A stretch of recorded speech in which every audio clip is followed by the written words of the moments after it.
Welcome to the Deep Dive. Oh, yeah. Today we're diving into some listener stories. Okay. And these stories are Yeah. downright bizarre. Like bizarre. You know what they say? What's that? Truth is stranger Oh, yeah. than fiction. Mm-hmm. So we've got UFOs, Oh, wow. we've got hidden secrets, we've got a prison break Uh-huh. orchestrated from the sky. Sounds exciting. Buckle up, you won't believe some of these. I'm ready. Okay, so first up, Yeah. let's start with a story that almost feels like it's straight out of a Yeah. comedy sketch. Okay. A listener shared an account of what can only be described as You a love that. botched alien invasion. A botched alien invasion. Yeah. Huh. Oh, that's interesting. So apparently, Yeah. these extraterrestrial visitors were all set Okay. to conquer Earth, Right.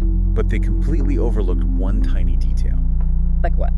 the scale. Oh. Yeah, they launched their attack on the U.S., only to realize our planet was far larger than they anticipated. Wow, so they underestimated us. That's what it sounds like. Well, that's pretty funny. Classic alien invasion narrative, but kind of turns it on its head, doesn't it? Makes the aliens the butt of the joke. Exactly. Our anxieties about extraterrestrial threats, I mean, it's a real thing. Yeah, it really is. This kind of story, though, I don't know, it makes you think maybe we're overreacting a bit. It makes you wonder, like, Yeah. what were they expecting? Yeah, seriously. They picture us as like Oh. tiny little ants just scurrying around. I don't know, maybe they had outdated maps? Or just completely underestimated the vastness of space, I guess. Possible. Either way, it's a funny thought. Potentially terrifying scenario turned into something, well, comical. Okay, let's shift gears a little bit Okay. to a story that's a bit more mysterious Okay. and unsettling. All right, I'm intrigued. So a woman in Brazil discovered an upside-down crucifix. Crucifix. Yeah, hidden inside a fallen statue of Jesus. Oh, wow. That's pretty strange. I know. Where was this again? This was in Brazil. Brazil, okay. Yeah. So So, a crucifix hidden inside a statue of Jesus. it makes you think, right? Yeah, I mean, the placement of it, concealed within this revered religious figure, like, it Right. raises some questions. You've I mean, got 'em. was it some kind of symbolic act, protest maybe, or a hidden message? I'm right there with you. Yeah. Like, what were the intentions behind it? Uh-huh. Was this a deliberate act? Was it meant to challenge beliefs or Right. subvert religious? Iconography. Yeah, Powerful stuff, Yeah. Religious imagery carries a lot of weight. it does. And this discovery adds another layer to it all. How we see these symbols, how we interact with them. Here's the thing. Okay, so this next story, Okay. this one definitely sent chills down my spine. This is a story about an English mother who kept her baby hidden in a drawer What? for 3 years. In a drawer for 3 years? Yeah, Oh, wow, that's disturbing. it is. The child was found malnourished Yeah.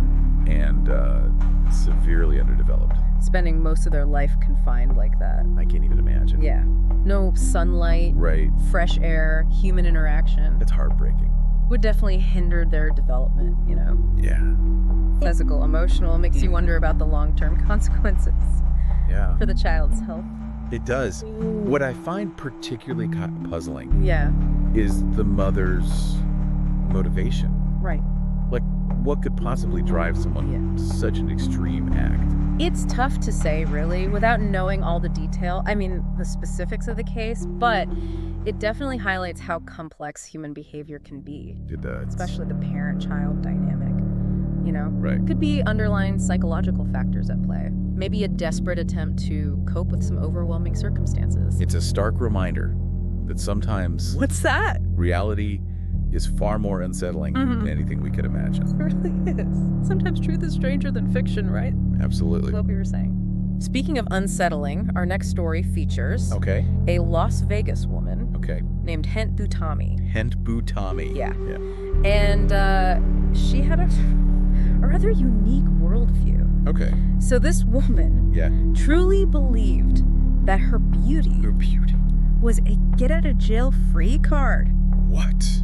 How so? She refused to pay for a restaurant meal, Why? claiming that her presence alone enhanced the establishment's ambiance. She thought she was too good to pay. And she even argued that she was too beautiful to be arrested. Oh, wow. She sounds like she might have had some maybe narcissistic tendencies. It does sound like Yeah, grandiose sense of self-importance, lack of empathy for others. It's all there. it's all there. Interesting case. Yeah. And Yeah. it doesn't end there. 2 years later, but Tommy was in trouble again. What happened? This time for a violent assault on her own mother. On her own mother? Yeah, it all started with an argument about cigarettes, Oh, wow. which escalated Yeah. to the point where Bukami attacked her mother. With what? Shards of a broken glass table. Oh, my God. All because her mother had suggested that smoking might affect her appearance as she aged. So she lashed out because of a comment about aging. It seems that way. That's both shocking and sad. It really underscores how distorted self-perception, that sense of entitlement, can lead to really bad consequences. It really is a stark reminder that even seemingly minor disagreements can escalate when individuals lack the emotional regulation Right, the empathy. to navigate conflicts constructively. Yeah. It really is. Okay, now let's Okay. let's delve into a story shrouded in mystery. This is the disappearance. The Marilyn Bergeron. Marilyn Bergeron. Yeah. Okay, I'm listening.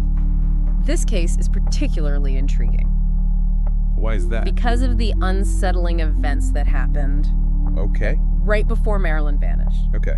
She had returned home to Quebec after a disturbing experience in Montreal. What happened? She claimed that she had witnessed something worse than being mugged or a crime. Worse than being mugged. Oh.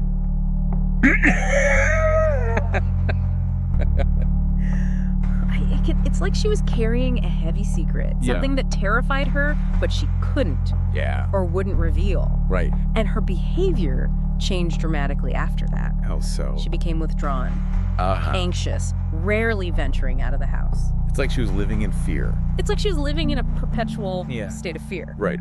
And then one morning, she simply vanished. Gone, just like that. Gone without a trace. No nothing. Leaving behind her phone, ID, her wallet. Wow. The only thing that she took was her bank card. Her bank card. Yeah. Did they check her bank record? They did. Security footage from an ATM shows her attempting to withdraw money. Okay. But she appears agitated. Agitated. Yeah, constantly looking over her shoulder like she was being followed. Oh, that's creepy. It's a chilling picture. Mm-hmm. Was she running from something? Did someone know her secret? And force her to disappear. We don't know. It's a mystery. The mystery remains unsolved. Leaving so many unanswered questions. Yeah. Cases like this, they remind us how fragile life can be, right? They do. And the mysteries that can surround missing persons. Yeah. The not knowing, the lack of closure. Just awful for the people left behind. It is. It's a story that reminds us that even in this age of technology, information, some secrets remain hidden, lost in the shadows. Absolutely. And sometimes the most unsettling stories are the ones that don't have any easy answers. Yeah. Or resolutions. They really are. These stories, they really make you think, don't they? They really do. Yeah. They're all so different, but at the same time, it's like they all tap into something, like some shared human experience, you know? I know what you mean. Take that botched alien invasion, for example. Right. It's almost like it's poking fun at our own fears. It is. Yeah. We're so used to those stories, you know? Yeah. About these massive alien invasions. Right, from movies and stuff. Exactly. And then this story comes along and completely flips it. Turns it on its head. Exactly. And it's like, maybe we need to relax a little, you know? Yeah, maybe. But then again, that fear of the unknown, it's a powerful thing. It really is. And I think that ties in with the Marilyn Bergeron case, too, you know? Oh, yeah, definitely. All that fear she was feeling. Right, and those events she mentioned. Like she knew something bad was coming. It all points back to that fear, you know? That fear of the unknown. Yeah. And the worst part is, we still don't have any answers. We don't. What did she see? Was she running from someone? It makes you realize that even with all her technology and everything, some mysteries are just going to stay unsolved. Unsolved. Yeah, exactly. Which reminds me of that hidden crucifix, you know? The one in the Jesus statue. Oh, yeah. That one was strange. It's like a message in a bottle. except the bottle is this religious icon. Right. And we don't know what the message means. I keep thinking about whoever put it there. Yeah. Like, they did that on purpose. Oh, definitely. They had some reason for doing it. But what was it? Were they making a statement? Challenging the church? Maybe. Or was it something more personal? Yeah, we might never know. It's like a puzzle. Yeah. With missing pieces. Then there are those stories that are just, well, they're dark. Yeah. Like the mother who hid her child in a drawer. Yeah. And Hent Butami attacking her own mother like that. It's hard to wrap your head around. It really makes you question things, you know? Like, how could a mother do that to her child? It's a reminder that even within families, terrible things can happen. It really is. And Hent Butami, she's a whole other story.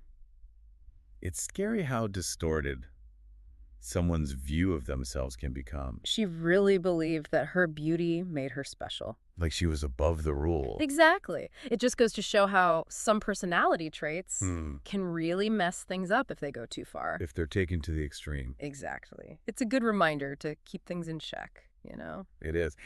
Hey, can we talk about the duel for a second? The one with the French politicians. Yeah, that one was wild. It's so out of place, right? Like, imagine politicians today settling a disagreement with a duel. It would never happen. But back then, it was like an acceptable way to do things. It's amazing how much things have changed, isn't it? It is. And speaking of things that are out of place, how about Thomas Grasso? The guy who complained about his spaghetti. Yeah. Right before his execution. It's like... I know, right? It's almost... It is. But also kind of sad, you know? Like maybe it was his way of coping, you know? One last act of defiance. It makes you think about those last meals, you know? Yeah. Are they really a gesture of compassion? Or is it just... Like a way to pretend that the whole thing is more humane than it really is? Exactly. It's a tough question. It is. But hey, let's end on a more positive note. How about Nadine Vaujour? The woman who learned to fly a helicopter. Oh, yeah. That's a classic. It's like something out of a movie. It really is. Talk about going above and beyond for love. Though it does make you wonder if it was worth the risk, you know? Yeah. Her husband wasn't exactly an angel. It shows how powerful love can be. But also how it can blind you to the consequences, you know? Okay, then we can't forget about the woman who got a skewer in her eye. Oh, from the cake? Yeah, that was rough. It just goes to show that even harmless pranks can go wrong. It's like a reminder to think before you act, even when you're just having fun. It's true. You never know what might happen. So we've covered a lot of ground today. Alien invasions, hidden crucifixes, prison breaks. It's been quite a journey. It has. What stands out to you the most? What really stuck with you? It's crazy how these stories just kind of stay with you, right? Yeah, it's true. It's like they get under your skin somehow. We've talked about everything from alien invasions to hidden crucifixes to prison breaks. It's amazing, isn't it? The range of experiences people have. It really is. Yeah. And it's like each story gives you like a little glimpse into what it means to be human. I agree. The fears, the hopes, the good and the bad, it's all there. You know, what really struck me was that idea of resilience. Oh, yeah. How even when things get really tough, people find a way to keep going. I see what you mean. Like with that woman who found the crucifix, it would have been easy for her to just freak out, right? You'd think so. But instead she was like, wait, what's the meaning behind this? Yeah, she wanted to understand. And even Thomas Grasso, complaining about his spaghetti before his execution. Yeah, it's kind of dark humor. But it's also like he was saying, I'm not going to let this completely defeat me. Exactly. He was holding on to some part of himself. And then you've got Nadine Vaujour learning to fly a helicopter to break her husband out of prison. Talk about determination. That's some serious love right there. It's like she decided, I'm not going to let anyone stop me from being with him. It's really inspiring in a way. It is. It's like all these stories, they're like pieces of a puzzle. Oh, yeah. Each one shows us a different side of what it means to be human. I like that. So as we wrap up this deep dive, I want to leave our listeners with something to think about. Oh, yeah. What's that? Out of all the stories we talked about, which one really resonated with you? That's a good question. And why? What was it about that particular story that stuck with you? It's like, how does it connect to your own life, your experiences, your beliefs? Yeah, it's something worth thinking about for sure. It is, because sometimes those bizarre stories, they can teach us a lot about ourselves and the world we live in. That's what the deep dive is all about. Thanks for joining us. We'll see you next time for another deep dive into this fascinating depths of information. Until then, Stay curious. stay curious